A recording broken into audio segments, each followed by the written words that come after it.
Good evening, everyone. Hi, I'm Senator Liz Krueger. I welcome everyone to this webinar, hopefully to introduce you to an issue that we hope you know more about, but we're very nervous not enough people do know about that. And so this Zoom is all about what is Proposition 1, everything you need to know about New York Equal Rights Amendment that will be on the back of your ballot when you go to vote in November. As always, when I do webinars, we have closed captioning of today's event. So as a viewer, you have to activate closed captioning to view the text on your device. In Zoom, click on live transcript in the meeting controls to start viewing closed captioning.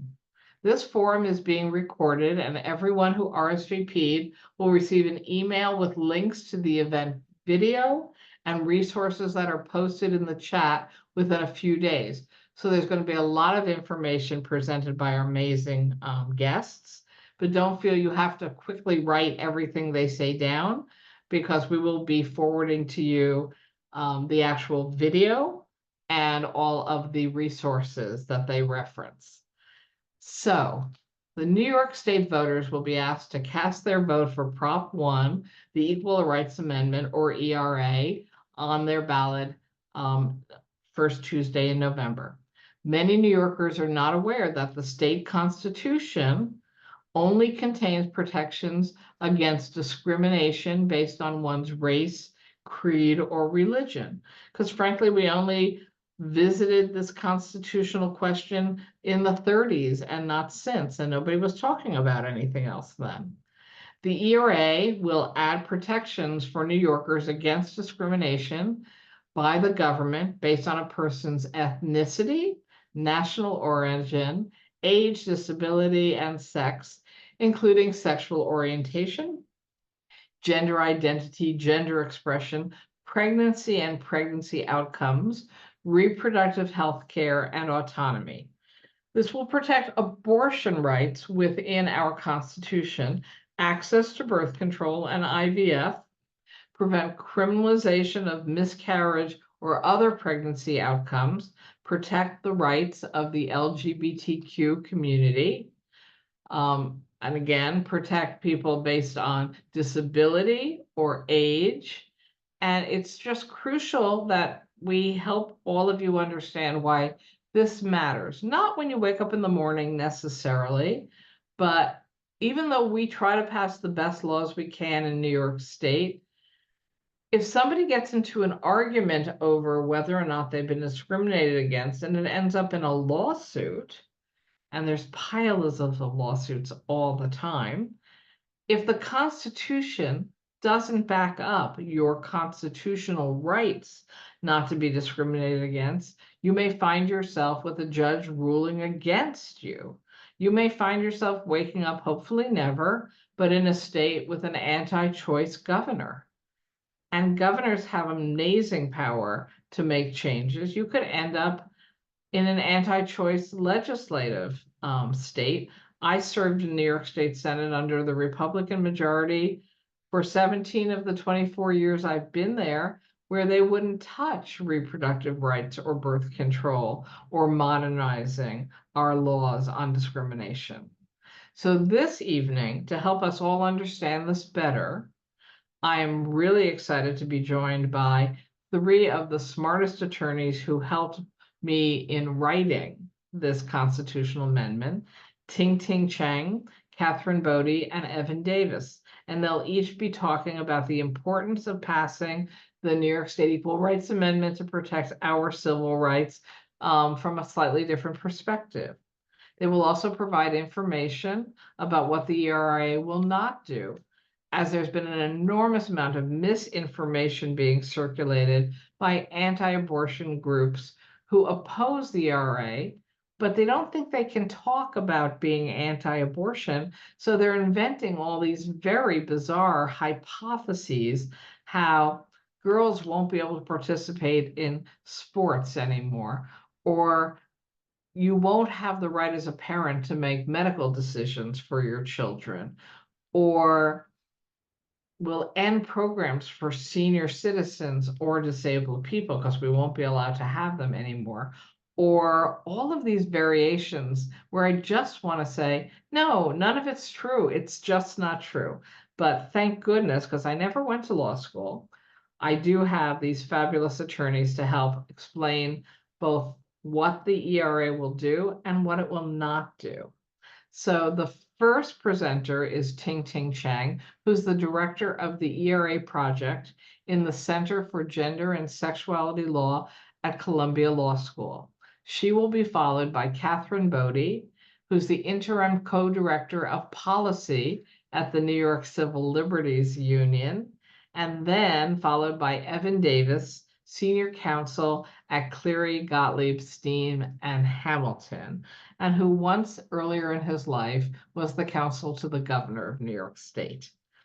After the presentations, we will share what you can do to help raise awareness about Proposition 1, or as it's nicknamed, Prop 1, and we will answer your questions. We've already received some questions in advance, but you can submit additional questions during the presentations by using the Q&A function in Zoom, and we'll try to get to as many of your questions as is possible. So now it's my pleasure to introduce our first speaker, Professor Ting Cheng. Thank you. Hi, everyone. Thank you to Senator Krueger for convening this really important conversation and for being the champion for all things equality in New York State and beyond. It's a real honor to be a part of this conversation. My name is Ting. I'm the director of the ERA project at the Center for Gender and Sexuality Law. We are a law and policy think tank at Columbia Law School. We provide expert legal guidance and strategic leadership on the finalization of the federal ERA to the US Constitution and on the role of the ERA in advancing the larger cause of gender-based justice. I'll start by providing a big picture perspective on our federal Constitution and the ERA to set up our deep dive into Prop 1. Our Constitution was drafted in 1787, and the founders at that time intentionally excluded women, people of color, indigenous people, immigrants, and many others from the document, which includes probably most of the people tuning into this event and the majority of New Yorkers. And we currently have a Supreme Court majority that's deeply committed to the theory of originalism, which interprets the Constitution as it was intended by the founders according to the legal culture and the social meaning of the laws of the 1700s. Last year marked a century since the federal ERA was first introduced to Congress. Today, the ERA has actually met all constitutional requirements for ratification under Article 5, which requires that Congress pass the ERA, which it did in the early 70s, and 38 states ratify it, which was achieved by Virginia's 38th and final ratification needed in 2020. The ERA is a part of the Constitution as a legal matter. However, a congressionally imposed deadline, which expired in 1981 before the final 3 ratifications were achieved, complicates the status of the ERA. Now, legal scholars, including us at the ERA project, have questioned the deadline's dubious legal effect. And since Congress created the deadline, Congress can certainly pass a law to lift the deadline or declare it non-binding.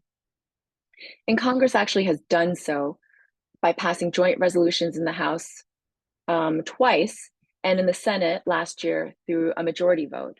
But unfortunately, a majority vote in the Senate is not enough to meet the threshold for overcoming a filibuster. And as you all may know already, the filibuster itself is a deeply anti-democratic measure, which allows a small minority to block important civil rights measures. So it's also our position, and one shared by many other legal experts, that constitutional amendments should not be subject to the filibuster, because there's nothing more democratic than amending our Constitution to reflect the foundational principles of equality for all, regardless of sex. Today, the critical need for the ERA is clearer than ever. Having explicit sex equality in the Constitution makes it durable and insulates it from the changing tides of politics in the originalist interpretation of the Supreme Court. The Supreme Court's decision in Dobbs and its aftermath is proof positive that women's rights and sex equality are under threat, and in ways that are unprecedented, even in the pre-Roe era. That the progress we too often take for granted can easily be undone. What the Supreme Court told us in Dobbs when they dismantled 50 years of precedent and took away a fundamental right for the first time is that this is just the beginning. The legal logic of Dobbs, which calls into question the right to privacy, can lead to the end of rights that we think of as fundamental, like access to contraception, the right to same-sex marriage, sexual intimacy, IVF, and much, much more. So this takes me to state ERAs, why they're so important, and why New York's ERA is so visionary. While the federal ERA is getting finalized, there's a lot of exciting momentum on the state constitutional level. Over half the states in the country have undisputed sex equality provisions in their constitutions, which we call state ERAs. And that list is growing, with states like Nevada, New York, Minnesota, and others taking proactive steps to amend their state constitutions to safeguard sex equality in really expansive ways. New York's ERA, known as Prop 1, is especially visionary. If passed, it'll be the most comprehensive equality measure in a state constitution that the country's ever seen. Now, Prop 1 covers a lot of ground by updating the New York State Constitution's Bill of Rights, which already protects race and religion, to also include protections on the basis of ethnicity, national origin, age, disability, and sex, which critically and explicitly includes sexual orientation, gender identity, pregnancy outcomes, and reproductive health care and autonomy. The connection between abortion rights and gender equality is profound and undeniable. Access to abortion is not just a matter of health or personal liberty or privacy, which was the basis under Roe. It's also fundamental to ensuring that women and pregnant people have equal control over our lives, careers, futures. The ability to make essential decisions about our reproductive health is inextricably linked to our full participation in society. Without this access, the promise of sex equality remains unfulfilled. The New York ERA allows litigators and advocates to assert that restrictions on abortion constitute a form of sex discrimination, which disproportionately impacts women and reinforces gender-based inequality. In states like Connecticut, Nevada, Pennsylvania, already advocates have turned to the ERA, their state-level ERAs, to defend and expand access to abortion rights under principles of equality. And New York will do the same thing with Prop 1. Before I turn things over to my brilliant, amazing, incredible co-panelists, I want to just quickly make note of why Section B of Prop 1 is so important. Section B would allow legislators like Liz Krueger to take into account history and context when addressing discrimination, and to implement affirmative measures designed to dismantle structural discrimination. This is a really huge step in opposition to the ways in which the Supreme Court and the federal judiciary has taken a narrow view on the meaning of equality, restricting equality for most people. What that means that it can mean affirmative action, but it can also mean focusing on a law's impact on communities, which is not how our legal system is structured right now, and which could do a lot to actually end discrimination. I'll end by saying we cannot take for granted New York's status as a blue state. Abortion was also in the New York State Criminal Code until 2019. And recall that in 2022, a conservative candidate for governor came within a few percentage points of winning the race. And that same candidate is one of the most vocal opponents of Prop 1, spreading a lot of misinformation that we are here to dispel today. So Prop 1 is coming to us on Election Day in November or in late October for early voters. It's on the back of the ballot. So I'll just remind voters in New York to flip the ballot to make their voices heard on fundamental equality in New York. We'll include links in the chat to our work and our contact information for those who want to follow up with us and get in touch, because I know this is a lot of information to take in. And with that, I'll turn things over to my amazing co-panelists who can provide expertise on New York specifically. Thank you so much, Ting Ting. We will definitely have questions when we get to the Q&A section. And yes, our next amazing panelist is Katharine Bodde from the New York Civil Liberties Union, speaking specifically on ERA offering protections for reproductive rights and for members of the LGBT community here in New York State. Good evening, Katharine. Thank you so much for having me, and thank you for creating the space. We are exactly 3 weeks until Election Day, and a week from when early voting begins. So these types of conversations are so important. Thank you for showing up earnestly and wanting to learn about this.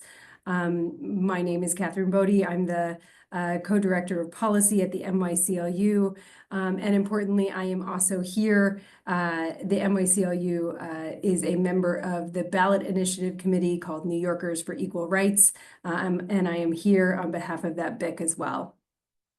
My role tonight is to speak about where Prop 1 came from, how it came to be, and really to zero in on the protections related to reproductive rights and LGBTQ people. There's also been a lot of questions around those protections, and so I hope to answer some of them during my presentation, but certainly there will be a Q&A afterwards that we can get to some of them as well. So number one, so happy to be presenting with Ting Ting and Evan, two esteemed colleagues. And I so appreciate Ting Ting setting the table by talking about the federal landscape when it comes to equality protections in state constitutions and on the federal level, and New York's role within that larger conversation. So I'm going to speak to our more recent journey in New York State for this to travel from being a bill in front of the legislature sponsored by Senator Krueger to being on the back of your ballot in November. And that journey began about 5 years ago when Senator Krueger approached attorneys, including the NYCLU, and began a conversation that really spanned the country and also into our communities with academics, with legal advocates, with community members about what equality protections looked like in the New York State Constitution, and importantly, what they should look like in the New York State Constitution. And we recognize that because our constitutional protections within our state constitution are pinned to federal constitutional law, and because of the contracting nature of equal protection on the federal level, we thought it was so critical that we clarify and insulate our guarantees and protections in New York. Now, you will recall that the Dobbs decision was leaked in May of 2022 and then finally dropped at the end of June. During that period, the pressure was certainly building, but after the decision was made and final, New Yorkers overwhelmingly called on our state legislature to pass protections for abortion within our state constitution. And we were ready.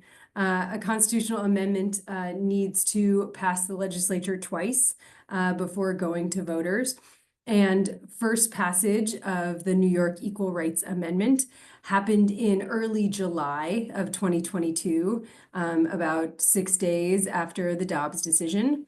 And second passage happened in early 2023, the following year.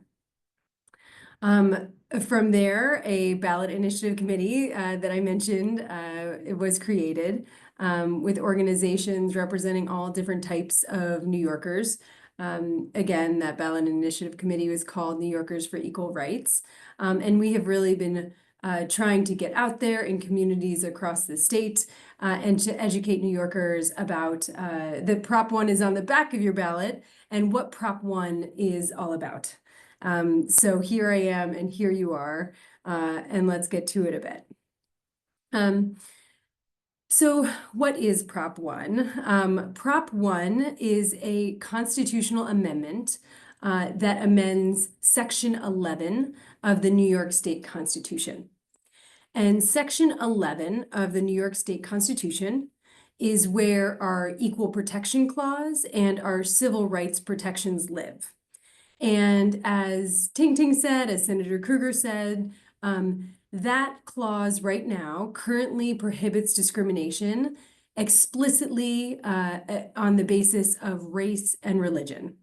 And as Senator Krueger mentioned, it was a provision that was developed in 1938 and has not been touched since.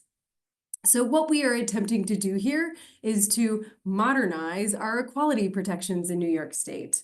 Prop 1 adds to the classes that are protected from government discrimination. Namely, we are adding ethnicity, national origin, age, disability. Oh, I'm sorry, the office I'm in, the lights go off if you don't move about the cabin. It prohibits, where was I? National origin, age, disability, and sex. And importantly, it defines the parameter of what sex discrimination means, because time and time again, we've seen these narrow interpretations out of federal courts. And so we are including, defining sex to include LGBT status, as well as pregnancy outcomes, reproductive health care, and autonomy. And importantly, Section 11 is not new. It is not a new section of the Constitution. So it has been interpreted by courts before. And I want to name two aspects of how it's been interpreted by courts that I think are important for you to understand what it means. So first, even though on the face of the text itself, it seemingly applies to both private and public actors, the case law has been clear that this only allows application of the law against private actors where there is some type of enabling statute. And the legislature made this clear also in the sponsor's memo as well, so that it is not self-executing against private actors. Of course, in New York State, we actually have these protections within our state human rights law framework. We have protections against sex discrimination, age, disability, LGBT status, national origin, ethnicity, race, religion. Those exist within our state human rights law, and that does apply to private actors. Importantly, this section is self-executing against public actors. And that means where the government passes a law or a policy or takes some other action that discriminates against people based on these protected classes, then someone can go right to court to vindicate their rights. So just something to know about about what we're trying to do here. The second thing that I want to mention is that courts have also interpreted our equality protections as only going as far as the federal Constitution. I mentioned that right up front. So while most of these classes are already protected by state and federal law, with respect to sex discrimination, the federal Constitution has been increasingly interpreted in a very narrow fashion. So for instance, and Ting alluded to this, not only was the right to abortion under the federal Constitution actually totally separate from any kind of protection for women's equality, when through Roe v. Wade and the line of cases that was based on. But since the 1970s, the Supreme Court has held that pregnancy discrimination isn't even a matter of sex discrimination. In a case called Gottlieb v. Aiello, which is a somewhat boring insurance case about a California disability insurance system that excluded pregnancy benefits. Justice Rehnquist actually said that pregnancy discrimination wasn't sex discrimination. And as topsy-turvy as that is, that means that our federal constitution does not view protections for women to include protections against pregnancy discrimination. And that means that our state law doesn't either. Our state constitutional law doesn't either. So given the direction on the federal level, it has become really increasingly important to make sure that our founding document as a state reflects the reality of what it means to exercise equal rights and to have equal opportunity in this country. And so importantly, we are clarifying what sex discrimination means and including LGBTQ status as well as pregnancy outcomes, and reproductive healthcare and autonomy.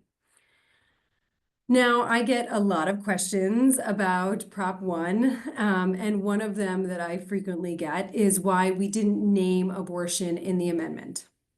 And I try to really flip people's frame when they ask me that, because in the wake of the Dobbs decision, the decision that overturned Roe v. Wade, state advocates are importantly protecting access to abortion in their state constitutions. And some have taken the route of naming just abortion. New York is doing something different. First and foremost, abortion, as Ting named, is a symptom of sex discrimination. And this will prohibit the state from singling out abortion and creating barriers to access. But moreover, we are also preventing the criminalization and punishment of other types of pregnancy outcomes that we are seeing across the country. Now, someone asked me about giving examples of that type of criminalization, and I would be happy to refer you to an organization called Pregnancy Justice. They have a very fulsome report on their website that describes the criminalization and punishment of pregnancy that we're seeing across the country. And importantly, we're also protecting other types of reproductive health care too. It is not just abortion that politicians across the country are trying to ban and limit. It is contraception, it is IVF, and so we need to make sure that we are broadly protecting reproductive health and autonomy, pregnancy and pregnancy outcomes as a matter of sex discrimination within our state constitution. Senator Krueger and Ting also mentioned the shifting political winds that we've really been experiencing over the last 2 decades. It is certainly evidence that we need these protections in New York State. We saw a gubernatorial candidate come within points of winning, and that was a staunchly anti-choice gubernatorial candidate. And as Senator Krueger mentioned, the state Senate has only been held by legislators that are supportive of abortion access for a handful of years over the past many decades. So it's important to make sure that we are enshrining these protections in New York State, creating a mechanism by which to make sure that the government can't discriminate against New Yorkers. Because no New Yorker should be discriminated against based on who they are, who they love, whether or not they have a disability, or whether or not they decide to end a pregnancy. So New Yorkers will, and will be the last thing I say before I hand it over to my esteemed colleague, Evan. New Yorkers are going to see something a little different on their ballot in November, but very similar language to the actual amendment itself. And something that's important to know, voters aren't always clear. Hold on, let me move around and make the light come back on. voters aren't always clear that the breadth of sex discrimination protections that we're talking about includes protections for LGBTQ people, includes protections for abortion. So we are doing a lot to make sure voters understand, number one, that this is on their ballot, and number two, what this amendment means. And that's where all of you come in as well. I think that there's almost perhaps 200 people that signed up for this. Hopefully that many are in attendance. If you all reached out to your voter friends, it could have a cascading effect. So it's just so important that we understand what this is, but that we are also reaching out to make sure that others are aware as well. All right, Katharine, thank you so much. Appreciated. And I am now going to jump us to our third speaker, the very famous attorney Evan Davis, who's going to speak on ERA protections for older adults and people with disabilities. Good evening, Evan. Hi, Senator Krueger. It's great to be here. And Katharine, that was a really great presentation. Very, very helpful to people, I'm sure. Could we start the slides, please? I have a few slides. So I'm going to speak about the impact on persons with disabilities of the ERA amendment, and also a little bit about impact on age and old age discrimination. So my qualifications here include not only being a lawyer, but being a wheelchair user for over 70 years, and being a board member of Disability Rights Advocates. And Disability Rights Advocates has engaged in extensive litigation in New York about taxi compatibility for wheelchair users, elevators and elevator maintenance on the subways, curb cut ramps and their maintenance and construction in the city, and emergency security measures when we have events like Superstorm Sandy and their impact on treating people with disabilities in a way that protects them in those kinds of emergencies. So we have a broad background here, and Disability Rights Advocates enthusiastically supports this amendment. Could we have the next slide, please? So what are the significant changes? The amendment adds disability to the protected attributes. As Katharine described, disability is now one of the attributes that where discrimination is prohibited. And an important aspect here is that for purposes of the constitutional right, disability will be defined by the courts rather than the legislature, because constitutional provisions are defined by the courts. However, I do want to note that, as Ting mentioned, there's a provision B in the amendment that allows the legislature to go further in protecting the various protected groups, including those with disabilities. So there'll be a constitutional right, which the legislature can, if it so desires, go further and expand on.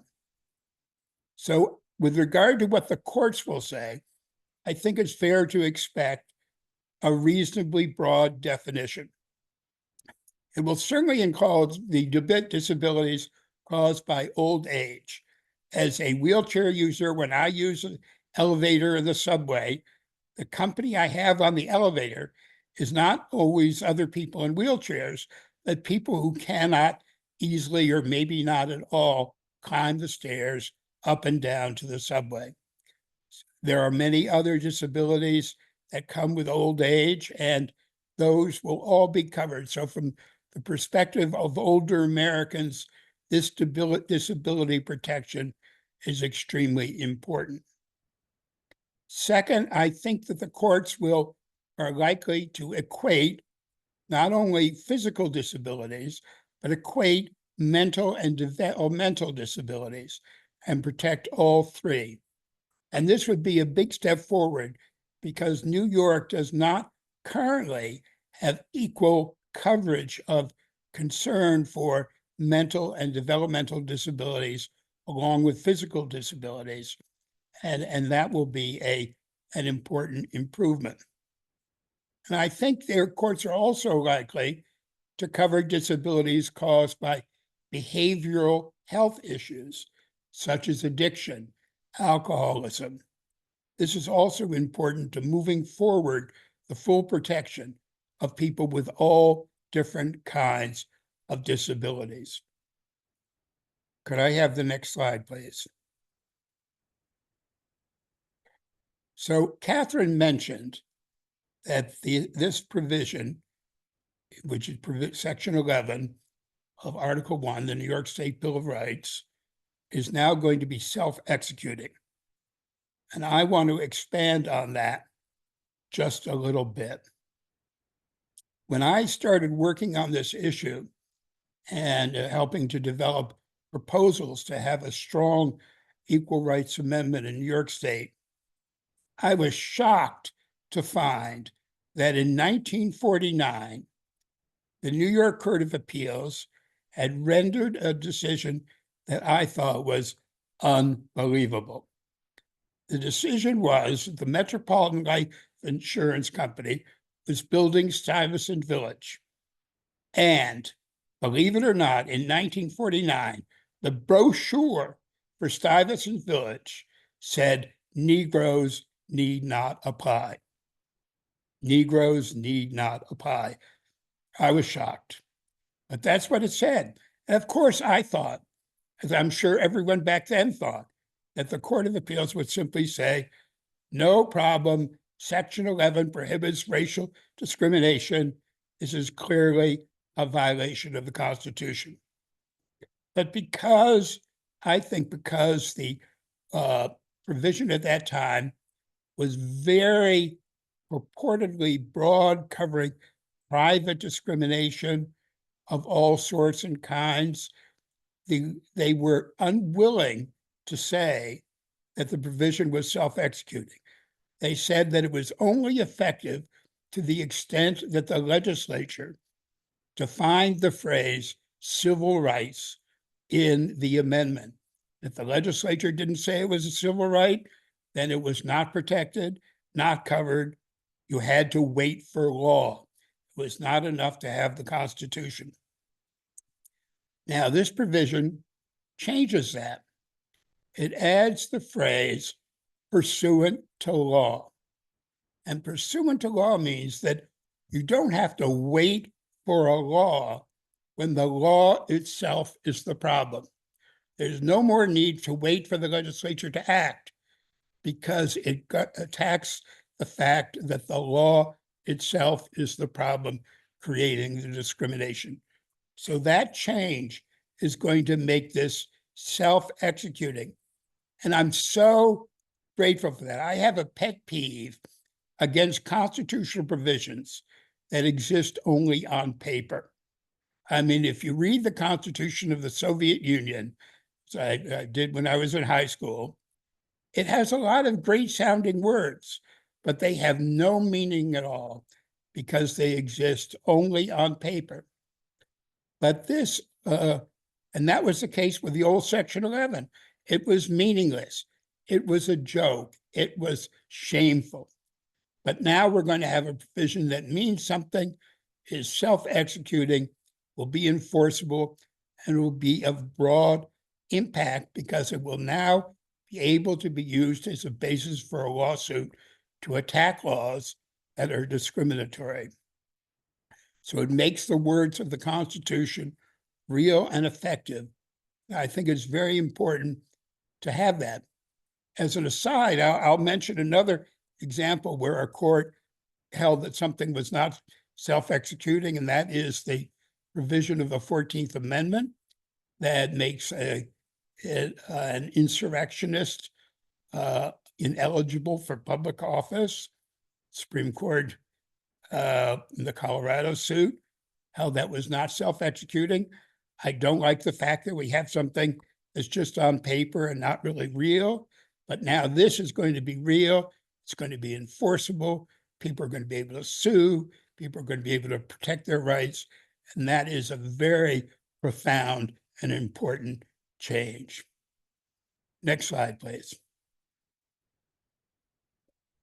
So another important change is that it becomes self-executing, and the provision now covers any discrimination. And there are two types of discrimination. There's intentional discrimination, where your intention is directly not to benefit or to, in fact, to injure a particular group. And there's discrimination where the problem is not an intentional discriminatory act, but it's a law that has a disparate impact. It looks good on its face, but when you think about how it applies, it really hurts one group particularly because of the practical impact. And that is called disparate impact discrimination. And this amendment is going to cover both because it covers any discrimination. And that's very important to the disability community. You've heard the phrase reasonable accommodation. Reasonable accommodation is just another way of talking about disparate impact. For example, if you had a building code that said bathroom stalls need only have an opening of 24 inches, that building code looks fair on its face, but it would mean that there is no way that a person in a wheelchair can get into the stall and be able to transfer to the toilet. So it has a disparate impact on people who use wheelchairs. Reasonable accommodation means that the law must provide that there be one stall that's bigger. And we all know this now when we go into public restrooms and public places, there is a stall that can be used by people in wheelchairs. That's reasonable accommodation, a reasonable step to mitigate the bad impact the law would otherwise have. Very important in disability law and will be protected by this amendment. So I do want to mention one limitation there that is an important one, and that is with regard to reasonable accommodation for religious practice. That is covered by the free exercise clause, under which there is a substantial body of law that is much more favorable to protecting against discrimination of other groups and protecting human rights than is the federal law. And that protection of the fair exercise provision of the Constitution, reasonable exercise of religion, will continue and be the governing law governing that issue. So for this reason, this is a very important step forward for people with disabilities. And I do want to mention again what Ting mentioned, namely that there is a provision expressly saying the legislature may take action to benefit groups that have faced discrimination. And therefore, such things as programs to promote diversity, laws that give benefits to older people or to younger people, will be totally protected by this provision that ratifies that type of governmental action. And that's very important because out in California, they passed what Proposition 19 many years ago, and it did not have that savings clause. And the provision was used in a very, very negative way to prevent reasonable approaches to protecting and preventing and dismantling discrimination. And we will have that additional protection. And I think that means that this amendment can do only good. So thank you for listening. I'm pleased to answer any questions that come up when we get to the question period. Thanks again. Thank you so much, Evan. So now you see why we wanted everyone to come on and listen to these experts explain different meanings and implications of having these protections put into our Constitution. So I want to talk just a little bit about the importance of us all spending the next few weeks advocating for passage of the ERA, because we don't just need everyone listening to remember to turn over their ballot and vote yes on Prop 1. We really think it's important, as I think Katharine said before, that we all use our own connections, networks, social media, however we learn that we are communicating with people nowadays. Apparently, letters is not a way to communicate with people anymore, but there's so many different ways that people are communicating. And this is a message that we just feel so strongly we need to get out between now and Election Day. We're sure people are voting this November. This is perhaps the most important election any of us will vote in. We just need people to understand they need to turn the ballot over. And there are 6 propositions. We're not talking about the other 5 tonight, which involve the city charter, not the state constitution. But the first one is the one we've been discussing tonight. And we need people not to forget to turn it over and how important it is to them, whoever they are, to establish this language in our Constitution. The truth is, it's really hard to change the New York State Constitution, and there's good reasons for it. Other states just sort of change them like that. We do not. We need both houses of the legislature to pass the amendment language, not just once, but twice in 2 different sessions of the legislature. We have 2-year sessions. So you've got to get it done in one session in both houses and then in the next section in both houses. And we did that. But all of this is for naught if the people don't go to the election booth or by early voting or by mail voting and make sure that they are hopefully voting yes on this question. So even though New York state law protects access to abortion and other important rights, as you've heard, and I think we know, the political landscape can change and protections can be reversed. We've been seeing it happen at the federal level through the US Supreme Court and Congress. We see it happening state by state. 24 states now have put into place extreme limitations on women's access to abortion, birth control, IVF. And these are states where doctors are now afraid to provide care when there's miscarriages because of the belief that they will potentially be brought up on charges that they somehow stopped the pregnancy, as opposed to nature ending the pregnancy, which happens to a huge percentage of women who get pregnant in their lives. And without the proper care upon miscarriage, they can result in going septic, being found, being caused to be unable to ever get pregnant again. And yes, in some cases already documented, women are dying in these states because they can't get basic health care because they no longer have these protections that frankly a lot of us take for granted. So the ERA will add these protections into our Constitution.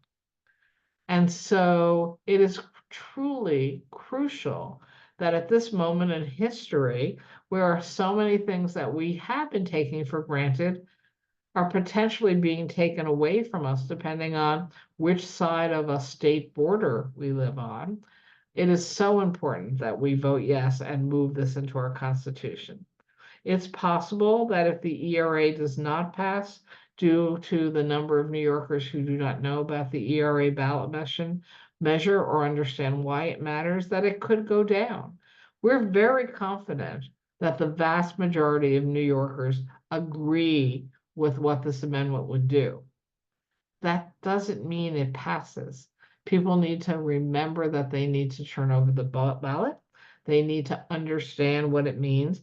They need to understand that there's a lot of false information being spread by people who fundamentally don't want non-discrimination in New York State. They don't want women to have control over their own bodies and health care. They don't want people who are LGBT to have rights that we've established already in New York State law, but again, not in the Constitution, so critical to make sure they have those protections. There are endless examples that you already heard from our three presenters on the risks if the wrong people get into elected office right here in our great state of New York, and how we could lose protections we never even imagined were on the table to be lost. So there are several ways that you can help raise awareness of Prop 1 and promote getting it passed. You can help raise awareness by talking to 20 people you know.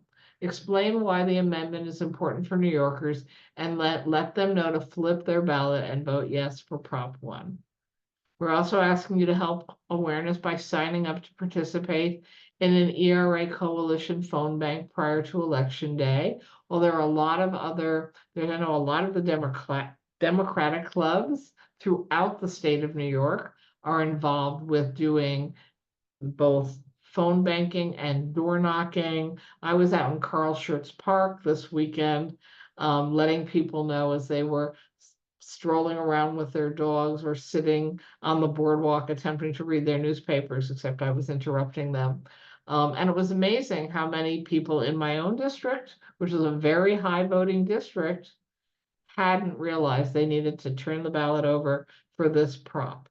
So phone banking, mobilizing, the mobilize link to view scheduled phone banks is being placed in the chat. There will be advocacy on Election Day, also critical that people know when they're walking into a voting site that they're being reminded to turn over that ballot. And of course, we here in New York have early voting. So even when you say voting day is like 10 days.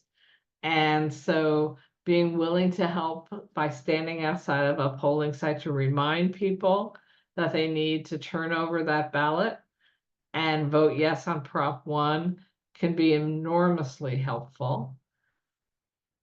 And other proposals that you might find interesting in how you can get involved can be seen on a number of the websites that we're sharing with you right now, particularly New Yorkers for Equality, for Equal Rights, excuse me. Their website is popped up in the chat right now, and we'll be sending that out to all of you. There are various campaigns for all the different positions people are running for in New York this November, where their campaigns include messaging on Prop 1. So really, you can't say afterwards there was no place for you to get involved, because there's lots of places for you to get involved and to be helpful. With that, I'm actually going to ask all my guests to come back on screen and put their audio on, because we're getting to the question and answer portion of the evening. And I want to make sure I go through both the questions we got and see how many more questions have come in that we might have time for. So I'll be playing sort of multitasking here. So the first question was about why doesn't the Equal Rights Amendment just say abortion and LGBTQ rights LGBTQ rights. But I think Katharine really went into that very carefully in her presentation. Is there anything else you've thought about that you'd like to add, since that was a major question for many people? No, I would add that, I think that there is a conversation about, because there was a whole process with the Board of Elections this year as to what the ballot language would look like. That I think that there was some confusion about how the Board of Elections did not list abortion. Instead, they just chose to pretty verbatim list the classes that are protected by the amendment. So I just want to name that as perhaps a source of confusion, and really clarify for people that courts, when looking at this amendment, would certainly think about what pregnancy outcomes means. Abortion is one of 4 pregnancy outcomes, those being miscarriage, stillbirth, and live birth. Abortion is part and parcel of reproductive health care and necessary to exercise our reproductive autonomy. So even if a court somehow didn't find that abortion is within there, they would look to the circumstances of passage in this past 6 days after the Dobbs decision dropped, and was clearly about protecting the right to abortion within our state constitution. So I have no doubt that a court would look at this and understand that this was protecting the right to abortion within New York State's equality protections. Thank you. And yes, you brought up the confusion that took place because the state also passed a bill through the legislature saying that constitutional amendments, because they are confusing to many people by definition, that the language used on the ballot measures should be simple English, easy to understand, at no higher than an 8th grade reading level.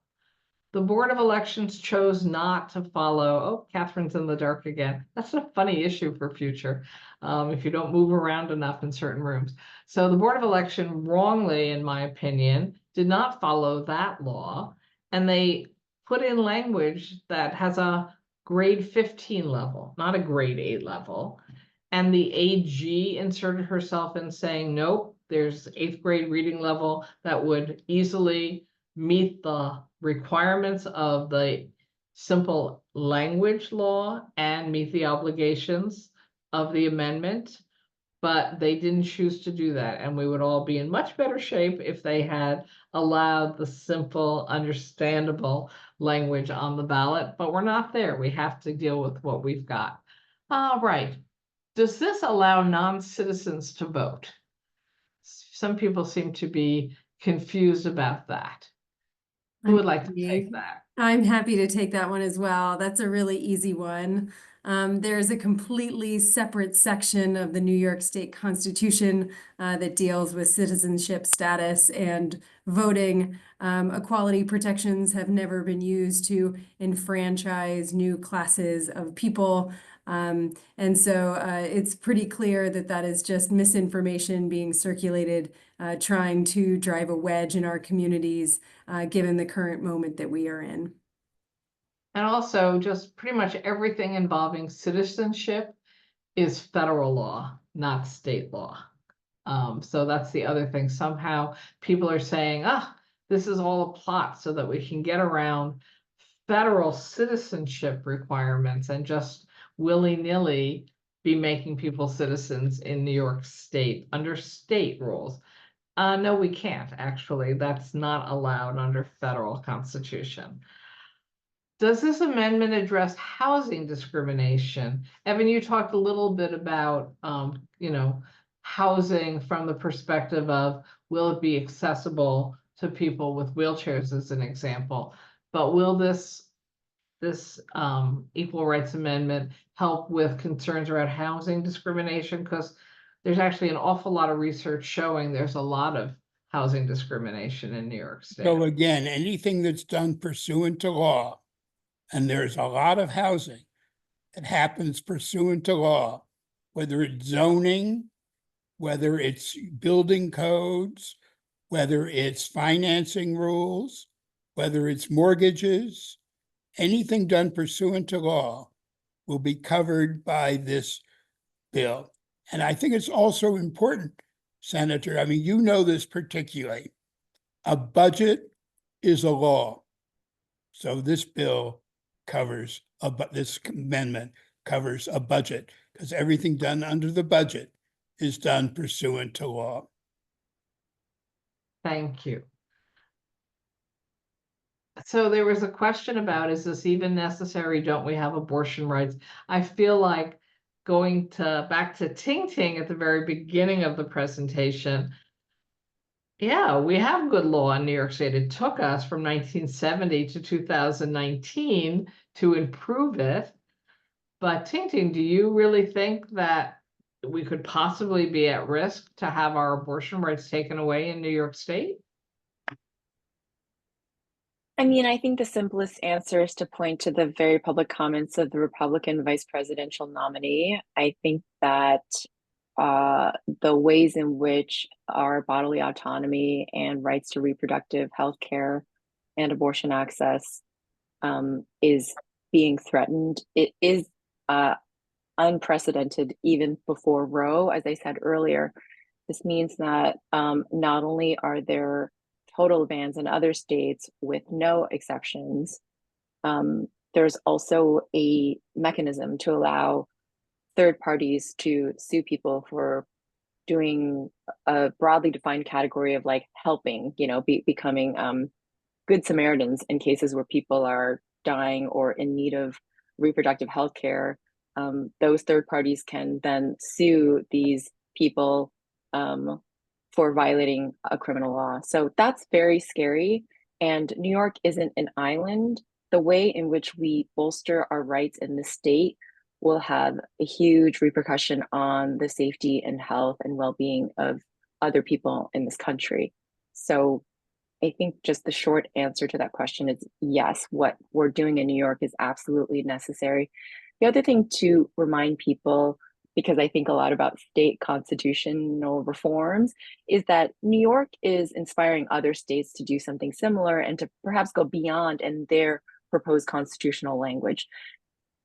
There is a effort in the Minnesota state legislature to do something similar that's inspired by New York's. When I talk to the advocates there, and the coalition really wants to push it further and perhaps broaden the definition on disability rights. So, Evan, you would be an incredible expert to join in that conversation, but New York is giving other states courage and inspiration, and that also is going to have a meaningful impact. So if I could just add two things. Yes. One is, if this passes, New York will be a real beacon of light for the country, a real leader. And New York has done that before, particularly when social legislation was adopted back in the 30s and 40s. And we can do that again with these important kinds of human rights issues. Secondly, there used to be pro-choice Republicans, like Governor George Pataki. There are no more pro-choice Republicans. George Pataki is a dinosaur. Unfortunately, that's true. So I think this got touched on, but I just want to make sure we spell it out again. There are actually lawn signs in various parts of the state saying, if you vote yes on Prop 1, there won't be any girls' sports teams in your schools. So who wants to just explain clearly how that's not possible in our state and in no way, shape, or form growing out of the ERA? I'm happy to take that one.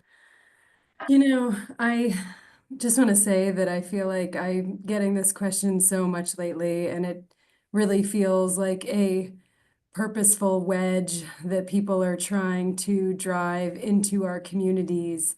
And it's certainly not a new one. I think that we've seen attacks on equality and the Equal Rights Amendment on the federal level, certainly over the past 50 years, that have centered around protecting women and protecting women's opportunities.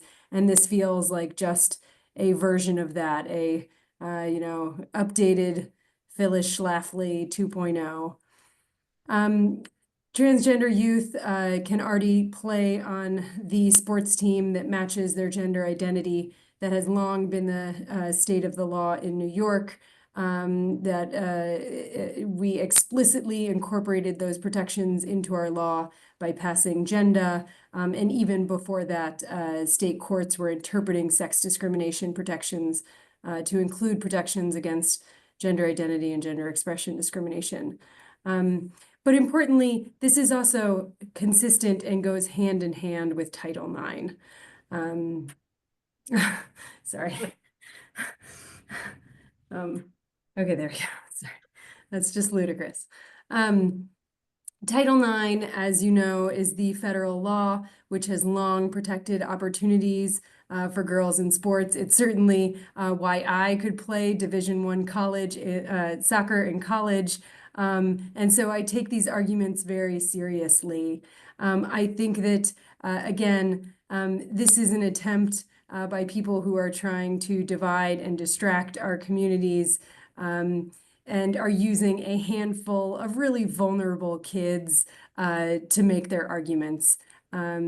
So I think that once New Yorkers know what this is about, they can see through those arguments and flip their ballots and vote yes on one.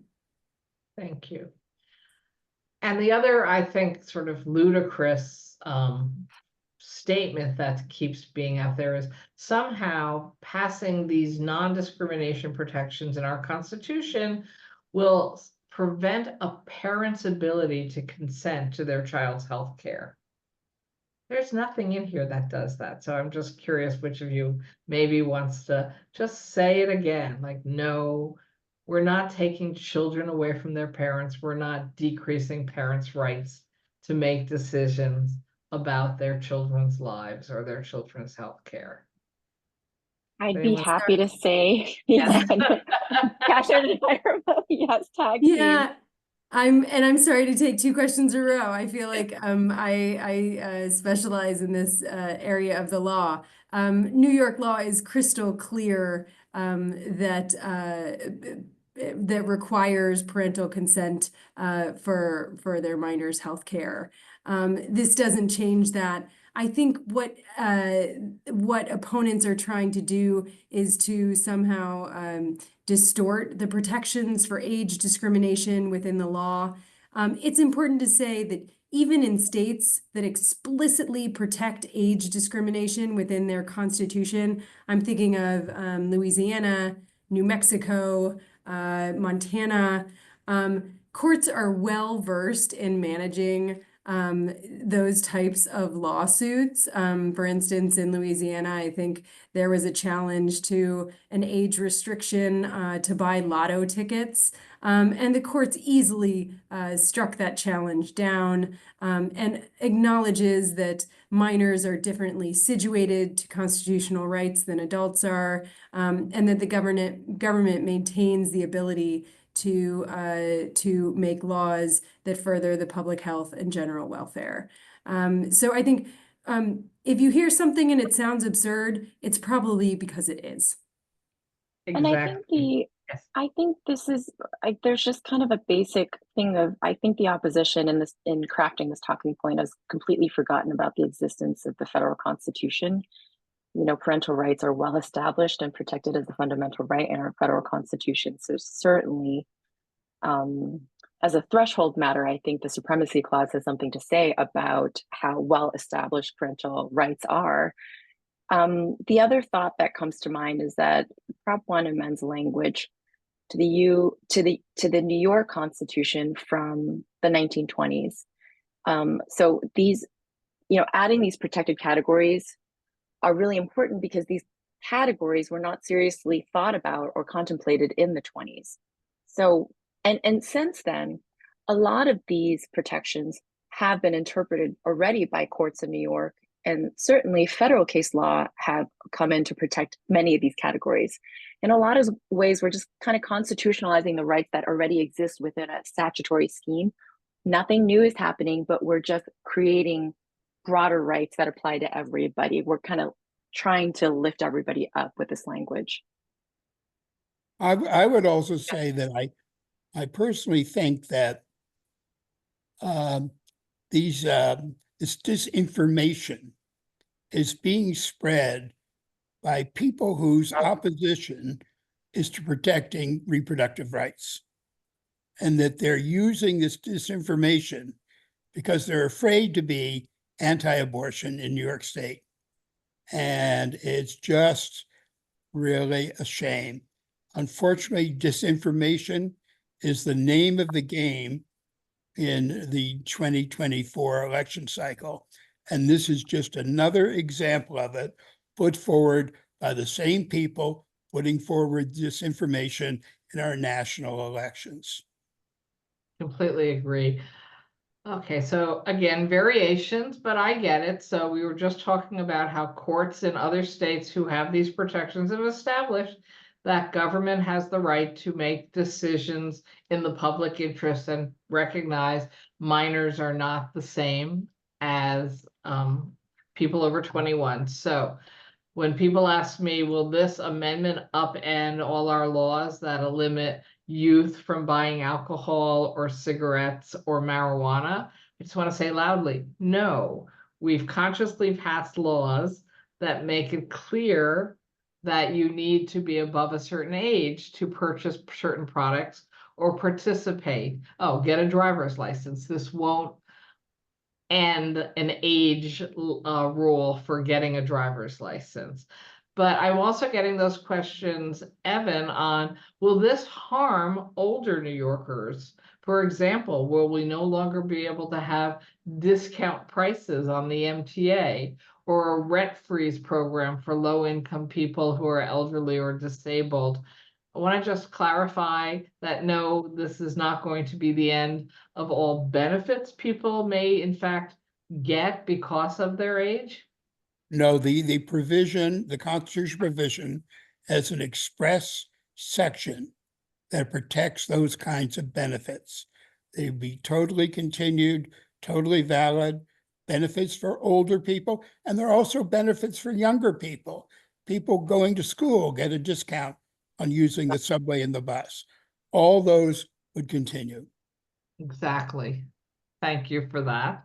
I would just say one other thing. Some Yeah. of these arguments, these disingenuous arguments, are just as absurd as it would be to say that the Equal Rights Amendment is going to make it your airline pilot okay, even if he or she is blind. That is just not the case. That's right. You are still allowed to have requirements for specific jobs. And if in fact you don't meet those requirements, you're not going to be eligible to demand that job. You once said it to me very clearly.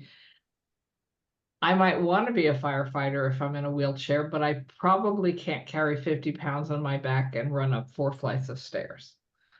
Right? That seemed like a pretty Exactly. clear answer on that one. Yes. So there are variations that we just keep hearing over and over again by people who are just trying to scare people away, which is so frustrating for us. I'm trying to think about other misinformation. Oh, I know, I got one the other day. This is going to prevent New York City's test high schools from actually being allowed to continue. And there have been arguments about those test high schools for years, and people come out on different sides of it. And there's been no resolution to ending them or expanding them. But I don't see, I was actually told that the messaging was going out that this would be very bad for Asian Americans because they could no longer participate in having their children who are statistically participating in the test schools at a high level, that this would somehow cause there to be no opportunities for our Asian American communities to send their children to these schools. I don't know if any of you had gotten that question, but I definitely have been told that that is a rumor being spread, particularly in the Queens and Brooklyn Asian American communities. And at least I know, I just want to say, nope, there are laws that determine whether we're going to have test high schools or not. And there are some very strong opinions on both sides of the issue that the test high schools have actually cut out many people from being able to participate, and others who say you should have a merit model in some schools. I always say, let's just get more great high schools that will really address this issue, but it's not the ERA that's going to have an impact on that. So I just wanted to make sure I mentioned that.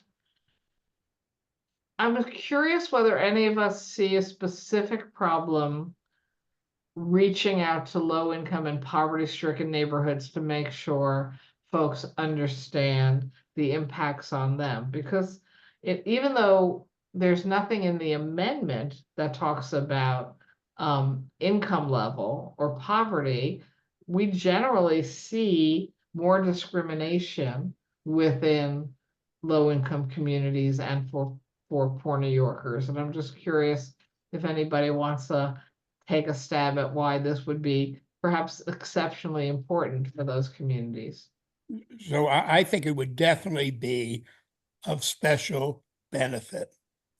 As I mentioned before, anything done pursuant to law is protected. And one of the areas where there is a disparate impact is educational funding. And this will definitely help the cause of educational funding, which definitely helps the cause of poor communities. Thank you. That was also, my assumption, because those exact communities so often take the brunt of discrimination. I know when we passed our major environmental law dealing with climate change just a couple of years ago, we made explicit in the law a commitment to address the environmental damage disproportionately impacting lowest income communities. And we did pass a state amendment on environmental rights that is just, I think, starting to be used in some of these situations to explore those issues. But I think it's just a good example because it makes me remember that constitutions can't be stagnant documents. The world changes. We need to make sure our constitutions protecting us keep up with where the world is going. Nobody even, I think, even had the word environment when we passed our original state constitution. Why would we have environmental protections in something we weren't talking about clean air and clean water at that time? We weren't talking about massive climate change damage. And now we recognize that our laws do need to factor those in. And we certainly don't want to end up with situations where we're trading off one set of communities for another as we need to adjust our realities on environmental issues. So it's not explicit in this, but I think it just highlights why it's so important. We all remember as civic participants in our own government that we are making adjustments as we go along in life. So I think really the key word here is impact. And I don't think it's by accident that we've all become such close collaborators, because I think we really think critically about who the ERA is for. If there's one, there are many lessons to be learned from the federal ERA movement in the 70s, but certainly the idea was to get the ERA in the Constitution. And once you did that, we're done. But I think that that's actually the marker of when the work begins. It's not top down, it's not symbolic. And in Evan's words, it's a real pet peeve to add perfectly sounding language into the Constitution and not really care about how to deliver on that promise or how to think through access for people to actually improve people's lives. And certainly with the way in which the federal courts have defined equality, we don't really want an ERA to do for sex equality what the 14th Amendment has been interpreted to do for race equality, which is to apply a very high strict scrutiny standard, as Evan has alluded to, but which has been used to essentially dismantle policies that would affirmatively restore people to a place of equality and equity. And essentially by applying a race neutral or race blind analysis, kind of saying we're going to turn a blind eye or be neutral about existing discrimination that's around us that is keeping people from being equal in fact. So I just, again, like really appreciate that we sort of center this conversation around impact and who the ERA is actually meant to help. Well, thank you very much, Ting Ting and Katharine and Evan. We've just about gotten to where we need to be at this moment in Can I say one thing? Of course, Evan. Can I say thank you, Senator Krueger? Because without you, this would not have happened. Thank you so much. Yes. Well, thank you. Thank you all, because each and every one of you played such a crucial role in helping me get to this point. The fact is that it took 5 years of discussion and literally endless meetings with different people who had different perspectives on how we should handle this and where we should go. And it's just so meaningful to me that I have the opportunity to work with such distinguished experts, because as I've always pointed out, I never went to law school. Sometimes I'm really glad I didn't go to law school, because that gives me full justification to turn to lawyers like you and say, I need your help. I can't do this myself. And sometimes I'm very sorry that I didn't spend some time, at least doing some constitutional law. I do think actually that might have proved quite valuable for me career-wise. So you can thank me, I can thank you. I'm going to close us down by, yes, thanking all of you. Thank you, everybody who's on tonight, for listening, participating. I hope you will share the materials that we've put on the chat and that we'll be forwarding to you. We want to make sure as many people as possible hear about this, learn about this, and use whatever creative ways they have at their disposal to educate, again, a minimum of 20 people to vote yes. But if you can do 1,000, some of us have Facebook networks that are frighteningly large. And there's all kinds of creative ways and humorous ways to use social media to share messaging. But again, really, the major messaging is look at the back of the ballot, flip that ballot, turn that ballot over, make sure people don't forget that there's really important information there for them to think about, and hopefully, as far as I can tell, vote yes. And you can, of course, reach out to the coalition who's spending 24/7 trying to educate people on this, get materials. They have materials, they have Q&As. I think I put my own Q&A up in the chat, and we will also be sending information to everyone. Or you can go on my website and there's a page on this and look at information. And we'll be making sure to put other materials that were referenced tonight onto my website as well. So thank you, everyone, for taking this time off in your evening, maybe to have dinner while listening to us, and stay in touch. Thank you all so much.